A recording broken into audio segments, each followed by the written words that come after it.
Pada suatu hari, berkatalah rombongan Nabi kepada Elisa, "Cobalah lihat, tempat tinggal kami di dekatmu ini adalah terlalu sesak bagi kami. Baiklah kami pergi ke sungai Yordan dan masing-masing mengambil satu balok dari sana, supaya kami membuat tempat tinggal untuk kami." Jawab Elisa, "Pergilah." Lalu berkatalah seorang, "Silakan, ikutlah dengan hamba-hambamu ini." Jawabnya, "Baik, aku akan ikut." Maka ikutlah ia dengan mereka. Setelah mereka sampai di sungai Yordan, mereka pun menebang pohon-pohon. Dan terjadilah, ketika seorang sedang menumbangkan sebatang pohon, jatuhlah mata kapaknya ke dalam air. Lalu berteriak-teriaklah ia, "Wahai Tuanku, itu barang pinjaman." Tetapi berkatalah abdi Allah, "Kemana jatuhnya?" Lalu orang itu menunjukkan tempat itu kepadanya. Kemudian Elisa memotong sepotong kayu, lalu dilemparkannya ke sana, maka timbullah mata kapak itu dibuatnya. Lalu katanya, "Ambillah." Orang itu mengulurkan tangannya dan mengambilnya. Raja negeri Aram sedang berperang melawan Israel. Ia berunding dengan pegawai-pegawainya, lalu katanya, "Ke tempat ini dan itu, haruslah kamu turun menghadang." Tetapi abdi Allah menyuruh orang kepada Raja Israel mengatakan, "Awas, jangan lewat dari tempat itu, sebab orang Aram sudah turun menghadang ke sana." Sebab itu Raja Israel menyuruh orang-orang ke tempat yang disebutkan abdi Allah kepadanya. Demikianlah Elisa memperingatkan kepadanya, supaya berawas-awas di sana, bukan sekali dua kali saja. Lalu mengamuklah hati Raja Aram tentang hal itu, maka dipanggilnyalah pegawai-pegawainya, katanya kepada mereka, "Tidakkah dapat kamu memberitahukan kepadaku, siapa dari kita memihak kepada Raja Israel?" Tetapi berkatalah salah seorang pegawainya, "Tidak, Tuanku Raja, melainkan Elisa, nabi yang di Israel. Dialah yang memberitahukan kepada Raja Israel tentang perkataan yang diucapkan oleh Tuanku di kamar tidurmu." Berkatalah Raja, "Pergilah melihat, di mana dia, supaya aku menyuruh orang menangkap dia." Lalu diberitahukanlah kepadanya, "Dia ada di Dotan." Maka dikirimnyalah ke sana kuda serta kereta dan tentara yang besar. Sampailah mereka pada waktu malam, lalu mengepung kota itu. Ketika pelayan abdi Allah bangun pagi-pagi dan pergi keluar, maka tampaklah suatu tentara dengan kuda dan kereta ada di sekeliling kota itu. Lalu berkatalah bujangnya itu kepadanya, "Celaka Tuanku, apakah yang akan kita perbuat?" Jawabnya, "Jangan takut, sebab lebih banyak yang menyertai kita daripada yang menyertai mereka." Lalu berdoalah Elisa, "Ya Tuhan, bukalah kiranya matanya, supaya ia melihat." Maka Tuhan membuka mata bujang itu, sehingga ia melihat. Tampaklah gunung itu penuh dengan kuda dan kereta berapi sekeliling Elisa. Ketika orang-orang Aram itu turun mendatangi dia, berdoalah Elisa kepada Tuhan, "Butakanlah kiranya mata orang-orang ini." Maka dibutakannyalah mata mereka sesuai dengan doa Elisa. Kemudian berkatalah Elisa kepada mereka, "Bukan ini jalannya, dan bukan ini kotanya. Ikutlah aku, maka aku akan mengantarkan kamu kepada orang yang kamu cari." Lalu diantarkannya mereka ke Samaria. Segera sesudah mereka sampai ke Samaria, berkatalah Elisa, "Ya Tuhan, bukalah mata orang-orang ini, supaya mereka melihat." Lalu Tuhan membuka mata mereka, sehingga mereka melihat dan heran. Mereka ada di tengah-tengah Samaria. Lalu bertanyalah Raja Israel kepada Elisa, tatkala melihat mereka, Kubunuhkah mereka, Bapak? Tetapi jawabnya, Jangan. Biasakah kau bunuh yang kau tawan dengan pedangmu dan dengan panahmu? Tetapi hidangkanlah makanan dan minuman di depan mereka, supaya mereka makan dan minum, lalu pulang kepada Tuhan mereka. disediakannyalah bagi mereka jamuan yang besar, maka makan dan minumlah mereka. Sesudah itu, dibiarkannyalah mereka pulang kepada Tuhan mereka. Sejak itu, tidak ada lagi gerombolan-gerombolan Aram memasuki negeri Israel. Sesudah itu, Ben-Hadad, Raja Aram, menghimpunkan seluruh tentaranya, lalu maju mengepung Samaria. Maka terjadilah kelaparan hebat di Samaria selama mereka mengepungnya. Sehingga sebuah kepala keledai berharga 80 shikal perak dan 1/4 kap tahi merpati berharga 5 shikal perak. Suatu kali ketika Raja Israel berjalan di atas tembok, datanglah seorang perempuan mengadukan halnya kepada Raja sambil berseru, "Tolonglah ya Tuanku Raja!"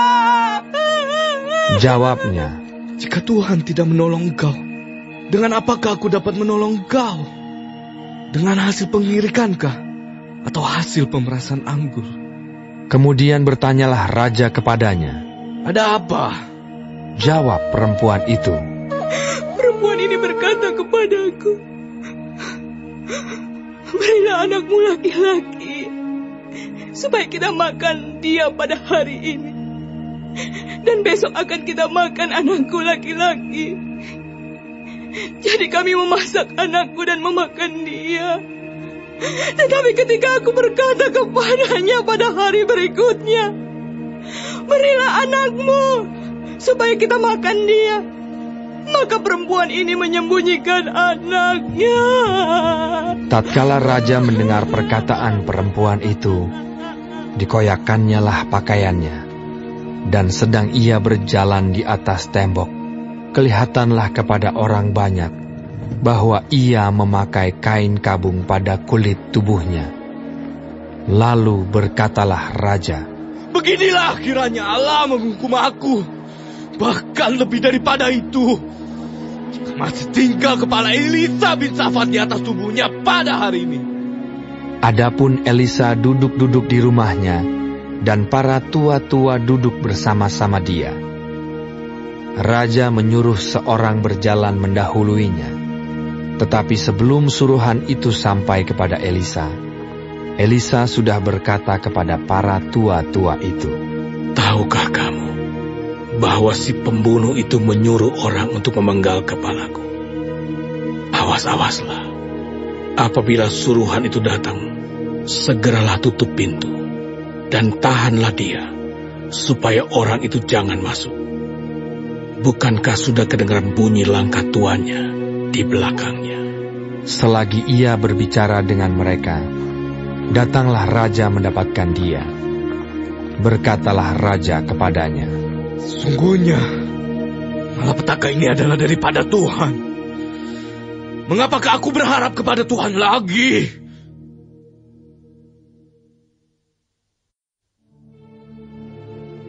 Lalu berkatalah Elisa, Dengarlah firman Tuhan. Beginilah firman Tuhan. Besok, kira-kira waktu ini, sesukat tepung yang terbaik akan berharga sesikal, dan 2 sukat jelai akan berharga sesikal di pintu gerbang Samaria. tetapi perwira yang menjadi ajudan Raja menjawab abdi Allah, katanya, Sekalipun Tuhan membuat tingkap-tingkap di langit, masakan hal itu mungkin terjadi? Jawab abdi Allah, Sesungguhnya, engkau akan melihatnya dengan matamu sendiri, tetapi tidak akan makan apa-apa daripadanya. 4 orang yang sakit kusta ada di depan pintu gerbang. Berkatalah yang seorang kepada yang lain, Mengapakah kita duduk-duduk di sini sampai mati? Jika kita berkata, baiklah kita masuk ke kota, padahal dalam kota ada kelaparan, kita akan mati di sana. Dan jika kita tinggal di sini, kita akan mati juga. Jadi sekarang, marilah kita menyeberang ke perkemahan tentara Aram. Jika mereka membiarkan kita hidup, kita akan hidup. Dan jika mereka mematikan kita akan mati. Lalu pada waktu senja bangkitlah mereka masuk ke tempat perkemahan orang Aram. Tetapi ketika mereka sampai ke pinggir tempat perkemahan orang Aram itu, tampaklah tidak ada orang di sana. Sebab Tuhan telah membuat tentara Aram itu mendengar bunyi kereta, bunyi kuda, bunyi tentara yang besar, sehingga berkatalah yang seorang kepada yang lain, "Sesungguhnya Raja Israel telah mengubah raja-raja orang Het dan raja-raja orang Misraim melawan kita, supaya mereka menyerang kita." Karena itu bangkitlah mereka melarikan diri pada waktu senja dengan meninggalkan kemah dan kuda dan keledai mereka serta tempat perkemahan itu dengan begitu saja. Mereka melarikan diri menyelamatkan nyawanya. Ketika orang-orang yang sakit kusta itu sampai ke pinggir tempat perkemahan, masuklah mereka ke dalam sebuah kemah, lalu makan dan minum. Sesudah itu mereka mengangkut dari sana emas dan perak dan pakaian, kemudian pergilah mereka menyembunyikannya. Lalu datanglah mereka kembali, masuk ke dalam kemah yang lain, dan mengangkut juga barang-barang dari sana. Kemudian pergilah mereka menyembunyikannya. Lalu berkatalah yang seorang kepada yang lain, "Tidak patut yang kita lakukan ini. Hari ini ialah hari kabar baik. Tetapi kita ini tinggal diam saja. Apabila kita menanti sampai terang pagi, maka hukuman akan menimpa kita. Jadi sekarang, marilah kita pergi menghadap untuk memberitahukan hal itu ke istana raja." Mereka pergi, lalu berseru kepada penunggu pintu gerbang kota dan menceritakan kepada orang-orang itu. Katanya, "Kami sudah masuk ke tempat perkemahan orang Aram. Dan ternyata tidak ada orang di sana. Dan tidak ada suara manusia kedengaran. Hanya ada kuda dan keledai tertambat. Dan kemah-kemah ditinggalkan begitu saja." Para penunggu pintu gerbang menyerukan dan memberitahukan hal itu ke istana raja. Sekalipun masih malam, raja bangun juga, lalu berkata kepada para pegawainya, "Baiklah, aku terangkan kepadamu apa maksud orang Aram itu terhadap kita. Mereka tahu bahwa kita ini menderita kelaparan. Sebab itu, mereka keluar dari tempat perkemahan untuk menyembunyikan diri di padang. Sambil berpikir, apabila orang Israel keluar dari dalam kota, kita akan menangkap mereka hidup-hidup. Kemudian kita masuk ke dalam kota." Lalu salah seorang pegawainya menjawab, "Baiklah, kita ambil 5 ekor dari kuda yang masih tinggal di dalam kota ini. Tentulah keadaannya seperti seluruh khalayak ramai Israel yang sudah habis mati itu. Biarlah kita suruh saja orang pergi, supaya kita lihat." Sesudah itu mereka mengambil 2 kereta kuda. Kemudian raja menyuruh mereka menyusul tentara Aram sambil berkata, "Pergilah melihatnya." Lalu pergilah mereka menyusul orang-orang itu sampai ke sungai Yordan. Dan tampaklah seluruh jalan itu penuh dengan pakaian dan perkakas yang dilemparkan oleh orang Aram pada waktu mereka lari terburu-buru. Kemudian pulanglah suruhan-suruhan itu dan menceritakan hal itu kepada raja. Maka keluarlah penduduk kota itu menjarah tempat perkemahan orang Aram. Karena itu, sesukat tepung yang terbaik berharga sesikal, dan 2 sukat jelai berharga sesikal, sesuai dengan firman Tuhan. Adapun raja telah menempatkan perwira yang menjadi ajudannya itu mengawasi pintu gerbang. Tetapi rakyat menginjak-injak dia di pintu gerbang, lalu ia mati sesuai dengan perkataan abdi Allah yang mengatakannya pada waktu raja datang mendapatkan dia. Dan terjadi juga seperti yang dikatakan abdi Allah itu kepada raja. 2 sukat jelai akan berharga sesikal, dan sesukat tepung yang terbaik akan berharga sesikal.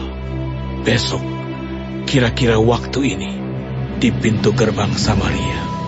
Pada waktu itu si perwira menjawab abdi Allah itu, Sekalipun Tuhan membuat tingkap-tingkap di langit, masakan hal itu mungkin terjadi?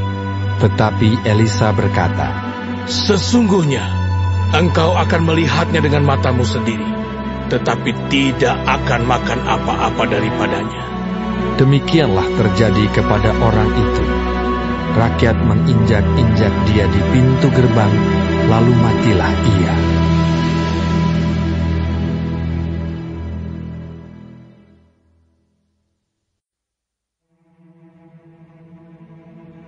Untuk pemimpin biduan, menurut Yedutun, Mazmur Daud.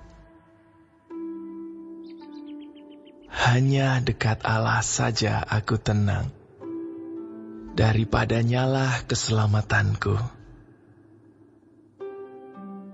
Hanya dialah gunung batuku dan keselamatanku, kota bentengku, aku tidak akan goyah.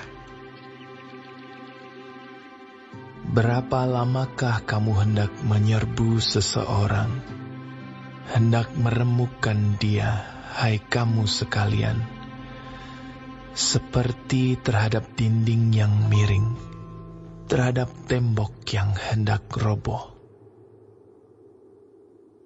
Mereka hanya bermaksud menghempaskan dia dari kedudukannya yang tinggi. Mereka suka kepada dusta.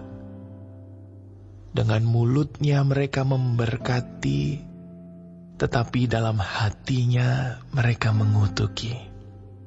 Selah. Hanya pada Allah saja kiranya aku tenang, sebab daripadanyalah harapanku. Hanya dialah gunung batuku dan keselamatanku, kota bentengku, aku tidak akan goyah. Pada Allah ada keselamatanku dan kemuliaanku, gunung batu kekuatanku, tempat perlindunganku, ialah Allah. Percayalah kepadanya setiap waktu, hai umat. Curahkanlah isi hatimu di hadapannya. Allah ialah tempat perlindungan kita. Selah. Hanya angin saja orang-orang yang hina, suatu dusta saja orang-orang yang mulia. Pada neraca mereka naik ke atas, mereka sekalian lebih ringan daripada angin. Janganlah percaya kepada pemerasan, janganlah menaruh harap yang sia-sia kepada perampasan. Apabila harta makin bertambah, janganlah hatimu melekat padanya. Satu kali Allah berfirman, 2 hal yang aku dengar, bahwa kuasa dari Allah asalnya, dan daripadamu juga kasih setia, ya Tuhan. Sebab Engkau membalas setiap orang menurut perbuatannya.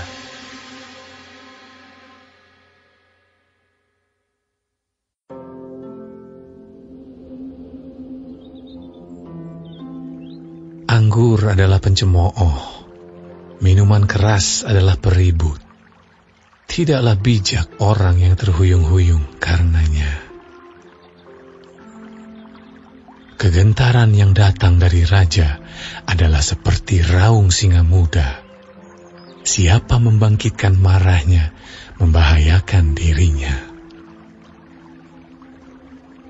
Berhormatlah seseorang jika ia menjauhi perbantahan, tetapi setiap orang bodoh membiarkan amarahnya meledak. Pada musim dingin si pemalas tidak membajak. Jikalau ia mencari pada musim menuai, maka tidak ada apa-apa. Yesus yang penuh dengan Roh Kudus kembali dari Sungai Yordan, lalu dibawa oleh Roh Kudus ke padang gurun. Di situ ia tinggal 40 hari lamanya dan dicobai iblis.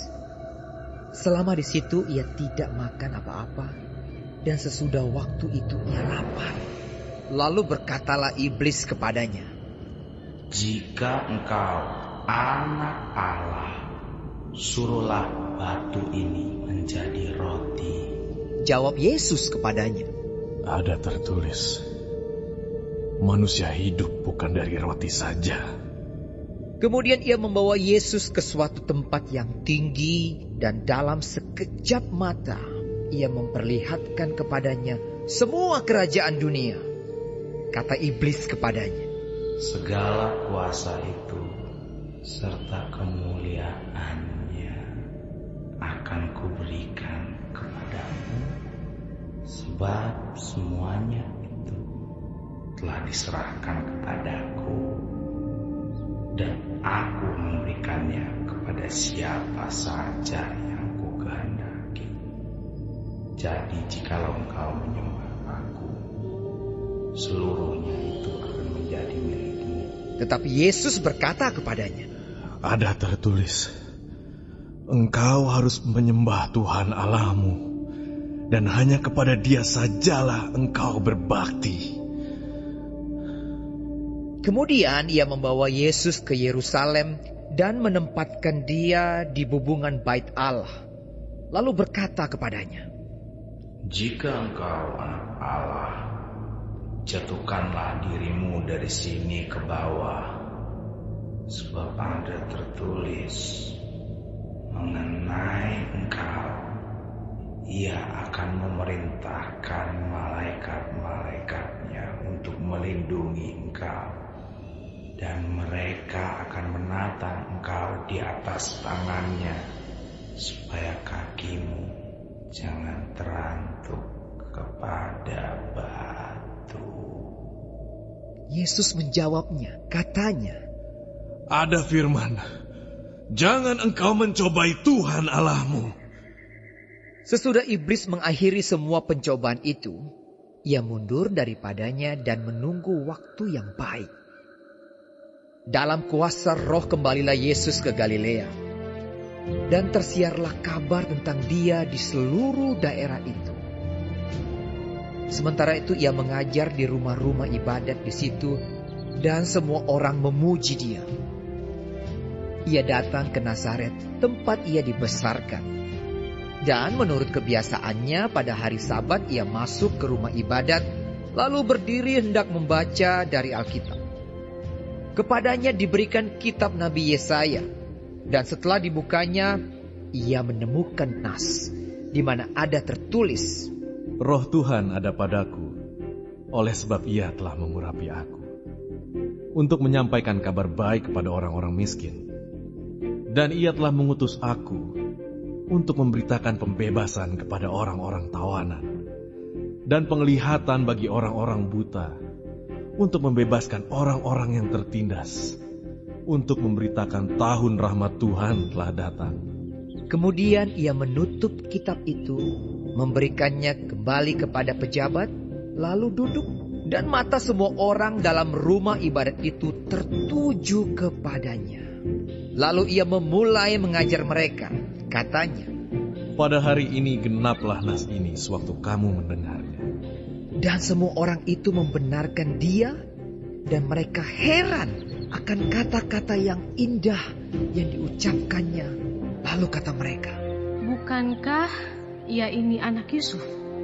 Maka berkatalah ia kepada mereka, "Tentu kamu akan mengatakan pepatah ini kepadaku, 'Hai tabib, sembuhkanlah dirimu sendiri. Perbuatlah di sini juga, di tempat asalmu ini, segala yang kami dengar yang telah terjadi di Kapernaum.' Dan katanya lagi, Aku berkata kepadamu, Sesungguhnya tidak ada nabi yang dihargai di tempat asalnya. Dan aku berkata kepadamu, dan kataku ini benar, pada zaman Elia terdapat banyak perempuan janda di Israel ketika langit tertutup selama 3 tahun dan 6 bulan, dan ketika bahaya kelaparan yang hebat menimpa seluruh negeri.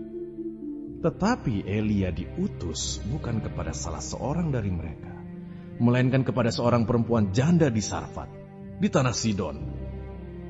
Dan pada zaman Nabi Elisa, banyak orang kusta di Israel, dan tidak ada seorang pun dari mereka yang ditahirkan, selain daripada Naaman, orang Syria itu. Mendengar itu sangat marahlah semua orang yang di rumah ibadat itu. Mereka bangun, lalu menghalau Yesus keluar kota dan membawa dia ke tebing gunung, tempat kota itu terletak, untuk melemparkan dia dari tebing itu. Tetapi ia berjalan lewat dari tengah-tengah mereka, lalu pergi. Kemudian Yesus pergi ke Kapernaum, sebuah kota di Galilea, lalu mengajar di situ pada hari-hari Sabat.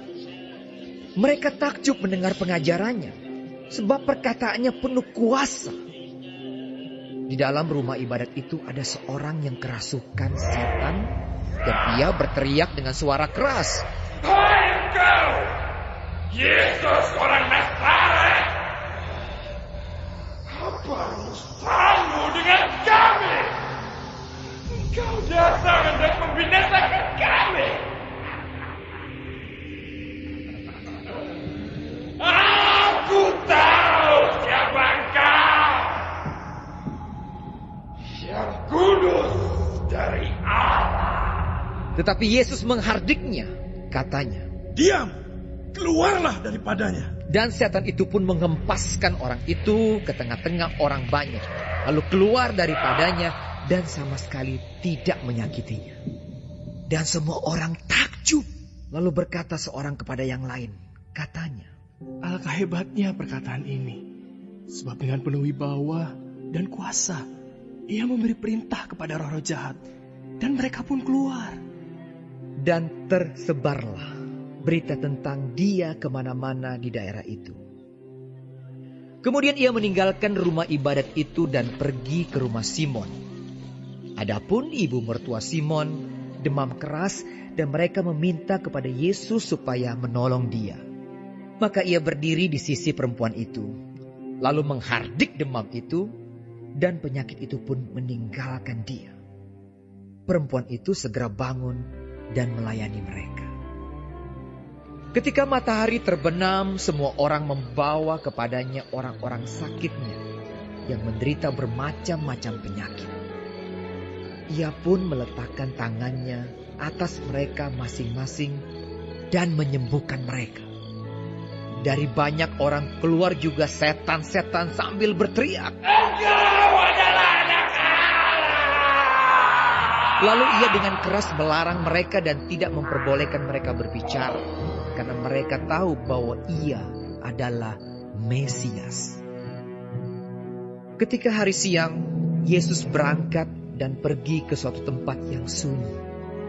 Tetapi orang banyak mencari dia, lalu menemukannya dan berusaha menahan dia supaya jangan meninggalkan mereka. Tetapi ia berkata kepada mereka, "Juga di kota-kota lain, aku harus memberitakan Injil Kerajaan Allah. Sebab untuk itulah aku diutus." Dan ia memberitakan Injil dalam rumah-rumah ibadat di Yudea.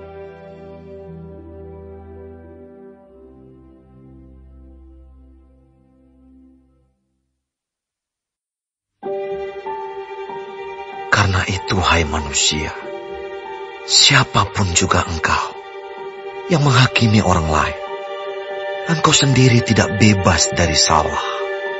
Sebab dalam menghakimi orang lain, engkau menghakimi dirimu sendiri. Karena engkau yang menghakimi orang lain melakukan hal-hal yang sama. Tetapi kita tahu bahwa hukuman Allah berlangsung secara jujur atas mereka yang berbuat demikian.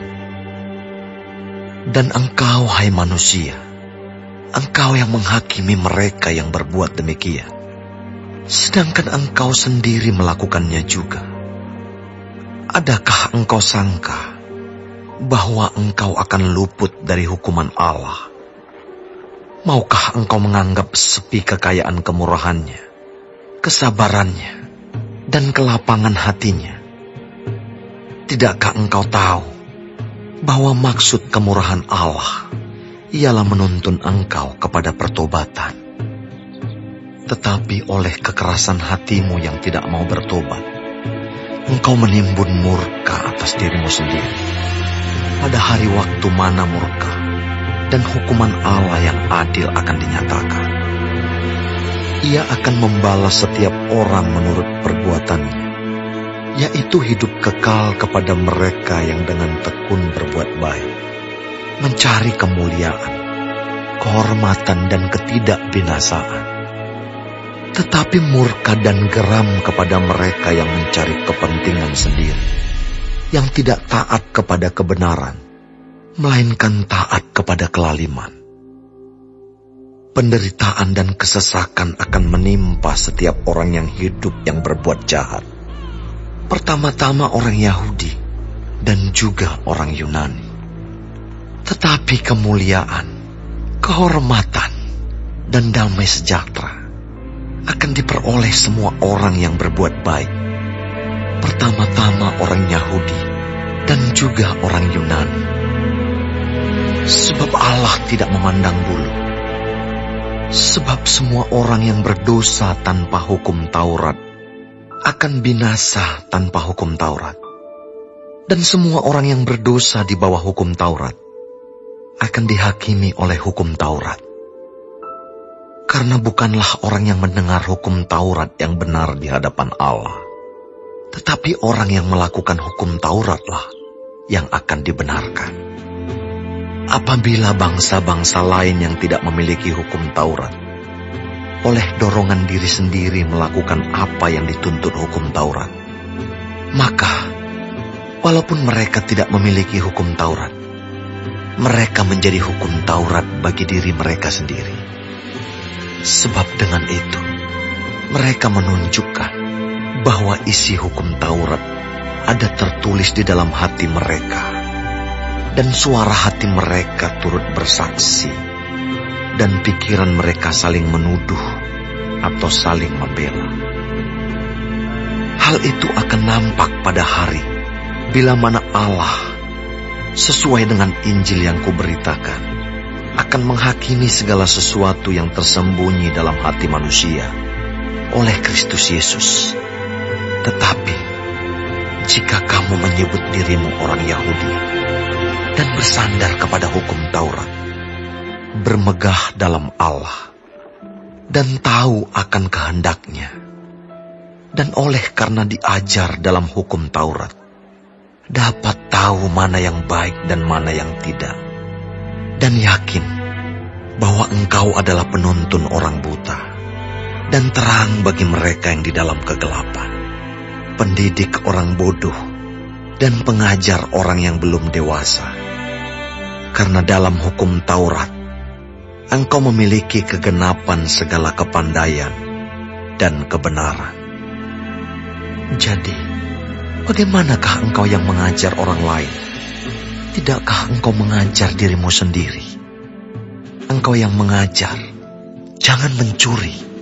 Mengapa engkau sendiri mencuri? Engkau yang berkata, jangan berzina. Mengapa engkau sendiri berzina?